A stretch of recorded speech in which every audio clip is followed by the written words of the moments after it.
eksploitasi seksual ya Mbak. Ini juga pendampingan yang saya lakukan waktu itu. Seorang suami dia menjual istrinya sendiri. Bahkan istrinya ini baru melahirkan belum 40 hari loh, dijual Mbak. Sampai tarik napas. Benar Mbak. Dan itu sampai dia yang menentukan dengan siapa dijualnya, Karena berapa. masalah ekonomi.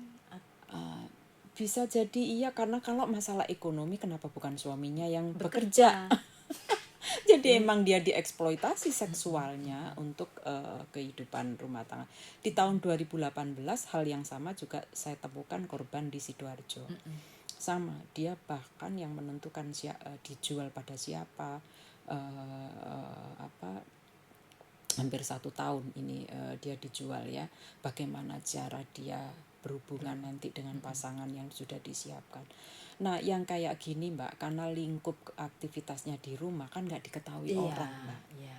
Beda kan misalnya kalau di luar, ini tempat umum ini lah. ada kekerasan, ada ancaman kekerasan kan gitu ya. Ada kebohongan, karena kan mesti dia sebagai perempuan itu apa ya Mbak, sebetulnya kalau dikatakan dia nurut saja juga enggak, dia udah melakukan penolakan. Bahkan si kasus yang di Sidoarjo ini dia diajak threesome loh. Coba. Jadi kita kan pernah kayak ngedengar film ya, padahal ini ada kejadiannya itu ada gitu, dan itu tidak mudah gitu ya. Kemudian ada lagi eksploitasi seksual yang kedoknya itu ini sama yang ada di beberapa biasanya ini sih di padepokan gitu loh Mbak, di tempat-tempat pondok atau di sekolah gitu. Karena kalau itu lucu Mbak, jadi dia itu kayak mentransfer ajaran spiritual lah ya. Energi. Jadi seperti dia bilang begini, jadi saya ini tokoh gitu. Karena saya tokoh maka keturunan yang saya lahirkan ini adalah orang-orang suci misalnya. Maka kalau saya membuai rahim kamu, itu kamu ikut mempersiapkan kehadiran orang suci. Itu loh Mbak. Ya jadi dengan kata lain, tapi dengan cara misalnya dengan cara yang dia minta, misalnya ya kawin hanya mereka berdua padahal ini masih anak-anak ya. Lalu dia tidak boleh menjelaskan kepada orang lain, misalnya jangan cerita sama orang lain gitu. Kalau cerita sama orang lain dia yang habis, dia dianggap pembohong dan lainnya gitu. Kasus yang juga pernah rame tapi karena sekarang sudah almarhum ya pelakunya, itu kan juga gitu, pakai ajaran yang juga ada melibatkan artis tuh kan, dia kayak seperti mentransfer spiritualisme yang dipercaya betul nih, bahwa kalau orang ini pasti dipercaya, dikasih bubuk dan pada akhirnya diketahui narkoba itu kan. Nah yang kayak gitu-gitu exploit, karena apa, seksualitasnya itu dieksploitasi sedemikian rupa untuk kepentingan dirinya, kepentingan si pelaku dilakukan secara terus-menerus. Dan kenapa disebut eksploitasi? Karena bukan hanya korban gitu. Korban ini lalu kemudian dijadikan sebagai tangan kanannya dia untuk mendapatkan orang lain berikutnya. lagi gitu. Jadi dia terus menciptakan orang-orang yang tidak berhenti satu orang ya, tapi terus melibatkan korban-korban lainnya untuk dieksploitasi itu demi keinginan seksualitasnya dia gitu. Dan itu menggunakan tadi aji-aji yang aji-aji yang itu ya. gitu. Jadi kalau sudah pakai gitu kan agak susah ya. Itu susah. Ada satu kasus Mbak yang kasus perkosaan ya, itu yang sampai menghilangkan nyawa korban ya, karena kekerasan yang dilakukan itu, mohon maaf banget ini tanpa ini agak agak ini banget sih, dia menggunakan cangkul, gagang cangkul, jadi dirusak vagina itu tuh. Kalau sudah kayak gitu mau pakai KUHP tadi nggak bisa, Nggak Mbak. bisa. Walaupun itu benda tumpul, tapi benda tumpulnya Yang mana? jadi itu apa? Padahal ini jelas-jelas menghilangkan nyawa ya. Dia pakai walaupun di pengadilan negeri dijatuhi hukuman mati, pengadilan tinggi waktu itu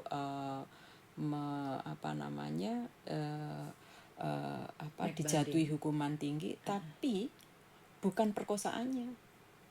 Karena kan saya bilang KUHP nggak bisa. Dia pakai apa? Membunuh jadinya. Jadi kalau nggak mati gimana? Bebas dong. Iya. Itulah. Jadi perkosaan yang sampai menyebabkan mati, yang karena menggunakan alat cangkul tadi, hukuman bagi pelaku itu pembunuhan. Bukan perkosaan. Karena pakai perkosaan nggak bisa.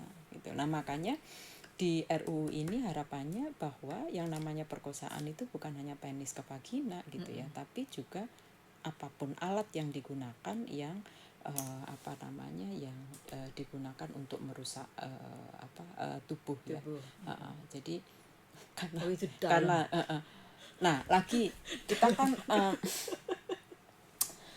kan juga ini ya Mbak, belum lagi yang oral ya. Oral tuh kan banyak sekali. Itu juga nggak bisa pakai ini gitu. Padahal kan kasus oral ini banyak sekali ya pelaku. Yang terakhir itu yang rame itu Mbak, yang rame tempo hari yang di bis Transjakarta. Itu kan pakai oral Mbak. Itu yang terakhir. Dia naik bus terus dalam kondisi pingsan, lalu diselamatkan di saat pingsan itu kan diselamatkan sama petugas keamanan lah ya. Dia ternyata disitulah disuruh pakai oral gitu kan. Tapi kan pelakunya akhirnya bukan kena perkosaan, kena pencabulan. Kecil banget kan, ancaman hukumannya ya gak kecil. Kenapa? Karena oral bukan dianggap sebagai perkosaan gitu. Padahal di Belanda memaksakan ciuman pakai lidah itu perkosaan. Gitu, pakai lidah doang gitu. Bukan pakai doang ya. Maksudnya pakai lidah. Nah, yang ini pakai oral itu pakai pencabulan, bukan pakai perkosaan. Karena tadi sempitnya definisi perkosaan itu. Nah, di dalam RUU ini luas. Gitu. Jadi tidak harus bentuknya penis ya, tapi bisa yang lainnya, pakai intimidasi maupun tidak, fisik masuk, atau tidak gitu. Itu masuk. Karena ini juga mencakup digital sih ya, Bu ya. Karena digital itu kan juga tidak fisik sebenarnya. Iya. Walaupun ada yang fisik juga sih Mbak. Yang tadi yang kayak pakai screenshot itu kan fisik ya. Itu fisik. Jadi waktu saya ngelihat video itu Pak, saya tuh baru ternyata hati-hati juga ya kalau kita video sama orang ya. Kita video call ya. Kita nggak tahu loh Mbak yang seberang sana ternyata ngerekam.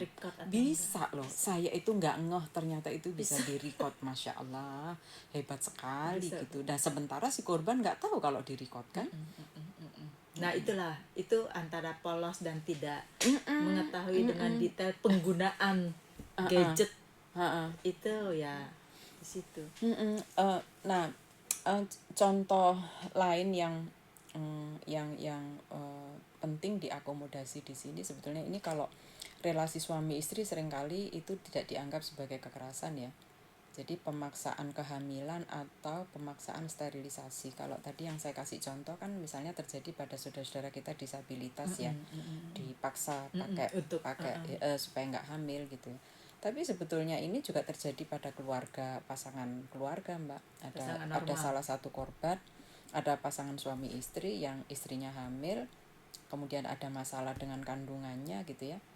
Lalu tanpa persetujuan istrinya, suaminya itu minta pada dokter dilakukan pengangkatan rahim.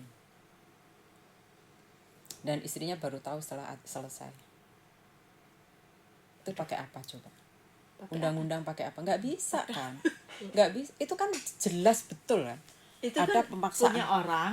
Sorry ya Bu ya. Ini kita nggak bicara suami istri. Punya orang nih. Terus gitu. Dirampas itu. Karena mengatasnamakan kuasa tadi, aku suaminya nih. Nah, yang kayak gini ini terjadi terjadi dan ketika korban melapor nggak ada upaya untuk menjerat hukumnya itu kita nggak bisa gitu loh. Makanya kenapa dengan sistem hukum yang baru ini bisa diupayakan ya, praktek-praktek seperti pemaksaan perkawinan, pemaksaan perkawinan anak terutama. Kadang-kadang kalau kita di Jakarta, tinggal di Jakarta rasanya apa iya gitu ya. Tapi begitu bulan lalu saya ke Sumba, ternyata masih ada. Terjadi. Masih ada. Artinya apakah kemudian di sana nggak ada regulasi? Ada. Bahkan ada surat keputusan bupati, ada perda, ada ini, tapi itu prakteknya masih terjadi. Tapi tidak bisa mempidana karena kan perda itu kan nggak boleh ada norma pidananya. Kecuali pidana ringan ya, kayak pelanggaran PKL itu bisa, tapi kalau sampai pidana badan kan nggak bisa gitu loh. Makanya kenapa kemudian ini aturan ini menjadi sangat sangat penting gitu. Nah, all and all nih Bu ya, RUU ini sudah misalnya ya tujuan dan tadi kita contoh-contoh itu sudah tercover dengan baik di RUU ini kan. Bagaimana kita kalau bahasa sekarang mensosialisasikan ya, bagaimana kita kan ingin sharing ke semua lapisan. Jadi ekosistem itu harus dibentuk kan Bu. Pertama di create, kemudian dibentuklah dari kecil besar seperti itu. Karena ada undang-undang kan bisa aja kalau misalnya seperti saya tidak mengerti nih Bu, kan bisa bertanya kepada orang yang juga tidak mengerti. Artinya kan juga sudah berbeda nih, ya kan? Nah, bagaimana kita mempunyai satu pandangan gitu loh dalam masyarakat kita yang beraneka ragam dari segi pendidikan, ya kan? Dari segi mungkin bahasa, walaupun kita semua memakai bahasa Indonesia, ini contoh ringan-ringan aja Bu, gitu ya. Itu agar RUU ini memang bisa betul-betul efektif, ya kan? Usaha kita yang sekian lama sampai diketok, dan kemudian setelah itu PR-nya lebih besar lagi daripada persiapan RUU itu. Betul. Saya setuju Mbak bahwa ketika kita bicara undang-undang ya, begitu undang-undang disahkan itu kan berlaku fiksi hukum sebetulnya. Mau orang tahu atau tidak tahu dianggap tahu karena langsung tunduk, itu namanya fiksi hukum. Nggak penting orang tahu dan tidak tahu, pokoknya dia harus tunduk pada aturan itu. Meskipun di apa namanya, dengan kebijakan fiksi hukum itu memberi tanggung jawab pada pemerintah untuk mensosialisasikan. Maka sosialisasi itu penting sebetulnya, mengedukasi masyarakat tentang RUU ini, tentang undang-undang ini. Dan ketika bicara masyarakat, itu termasuk masyarakat yang berprofesi sebagai aparat penegak hukum. Dan pemerintah. Pemerintah misalnya dia juga harus kemudian mainstream menganggarkan, membuat perencanaan, menganggarkan, melaksanakan, begitu juga aparat penegak hukum. Termasuk memberikan pendidikan pada mereka. Jadi nanti harapannya ada pendidikan khusus untuk mereka tentang ini. Ya, jadi ada delik khusus lah yang biasa mereka bikin lah, mereka akan membuat. Nah, selain itu undang-undang ini menurut saya nanti juga perlu ada persiapan, nggak serta-merta begitu disahkan itu langsung berlaku. Biasanya kita minta waktu setahun lah minimal ya, untuk menyiapkan PP-nya, peraturan pelaksanaannya yang lebih detail ya, siapa melakukan apa, kapan, bagaimana caranya, ya. Betul. Itu kan penting banget ya. Siapa melakukan apa, bagaimana caranya, dengan cara apa, dan waktunya kapan. Itu saya kira itu penting. Dan standar operasional prosedur itu gimana juga memperlihatkan ada kolaboratif kerja, bukan Kemenkes sendiri, ini sendiri tadi dalam sistem bersama, gitu, termasuk pelibatan masyarakat. Itu satu menurut saya yang sangat penting sekali, sosialisasi dan menyiapkan PP ya, PP maupun Perpres ya, maupun ini peraturan-peraturan di bawah kementerian lembaga sendiri yang harus dikawal bersama, itu menurut saya juga penting. Nah, yang kedua yang menurut saya tidak kalah penting adalah begini. Karena RUU ini sejak akan dilahirkan, proses dilahirkan, pasca dilahirkan, pasti nanti akan tetap menimbulkan pro dan kontra. Betul. Saya memandang begini, karena kita sudah punya saluran hukum. Bagaimana orang yang pro, bagaimana orang yang kontra gitu ya. Yang pro ingin semua aspirasinya, masukannya yang sudah disiapkan minta diakomodasi. Yang kontra menginginkan ini dibatalkan atau hal-hal yang dia tidak setuju untuk direview. Maka harapan orang-orang seperti saya yang tidak punya kekuasaan gitu ya, kecuali bisa menyuarakan, harapannya kepada yang pro maupun kontra ini lebih melihat kondisi korban. Ini korban sudah menunggu gitu. Jadi kalaupun ada yang tidak setuju, gunakanlah saluran proses hukum yang ada. Misalnya ya monggo saja judicial review, dilihat dari substansi ke Mahkamah Konstitusi kalau ada yang dianggap bertentangan dengan undang-undang yang lebih tinggi atau bertentangan dengan undang-undang lain gitu ya. Kalau prosesnya dianggap cacat karena tidak partisipatif dan transparan, silakan juga ke Mahkamah Agung misalnya. Itu. Yang pro juga begitu. Punya kewajiban menurut saya. Negara punya tanggung jawab untuk menjelaskan. Bagi masyarakat juga perlu untuk mengajak bersama-sama. Ayo sama-sama kita lihat mana sih yang tidak disetujui dan yang masih menimbulkan multitafsir gitu. Kalau misalnya pilihan judicial review nggak mau nggak mau JR ke MK, nggak mau JR ke MA. Kalau proses kan ke MA, ke MK ngomong substansi, walaupun untuk pertama kali MK nguji materi proses Mbak. Baru aja kemarin ini nguji materi prosesnya terkait cipta kerja. Jadi MK memutuskan sebuah keputusan yang terkait dengan prosesnya. Ya monggo saja. Kalau itu tidak mau, berarti ayo sama-sama.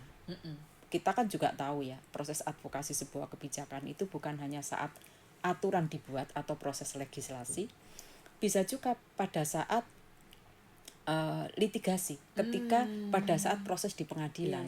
Gitu. Mana itu juga bagian dari cara kita mengadvocate gitu. Jadi sama-sama lah gitu.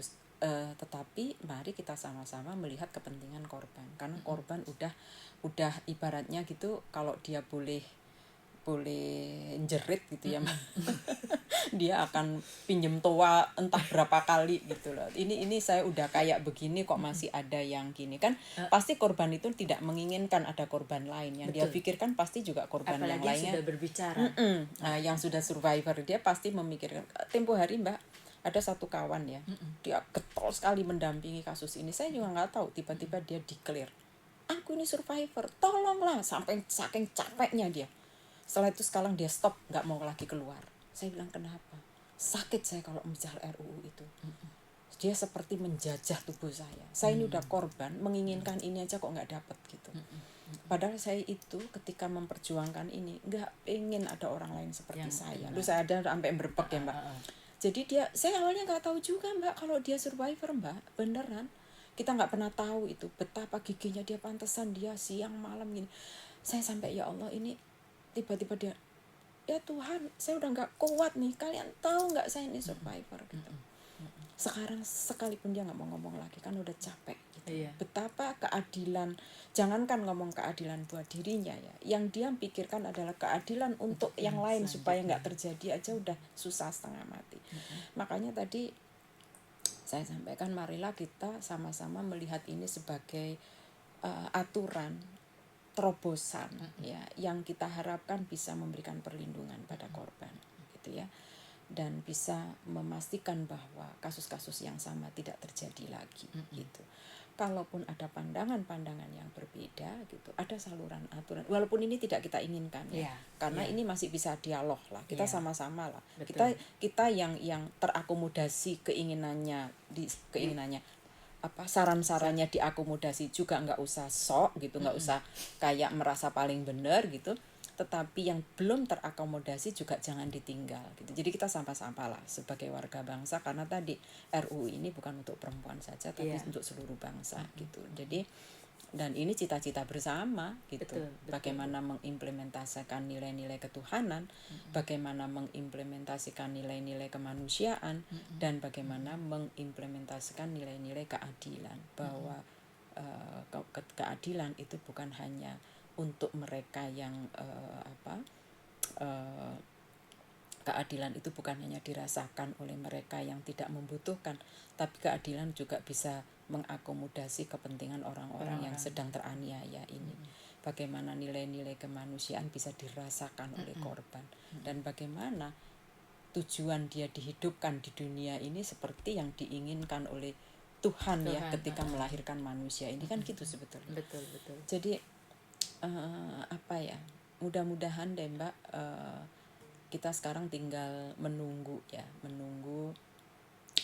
saudara-saudara kita, para pemimpin kita yang ada di DPR nanti pada tanggal 9 kalau rapat paripurna itu kemudian sudah melewati rapat bamus sebelumnya dan bisa diparipurnakan.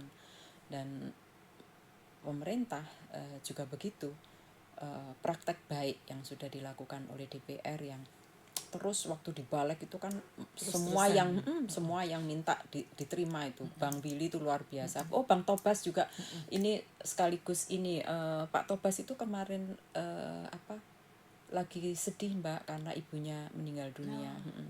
Jadi mudah-mudahan amalnya Bang Tobas yang selama ini menemani kita ya, dan ibunya juga bisa mendapat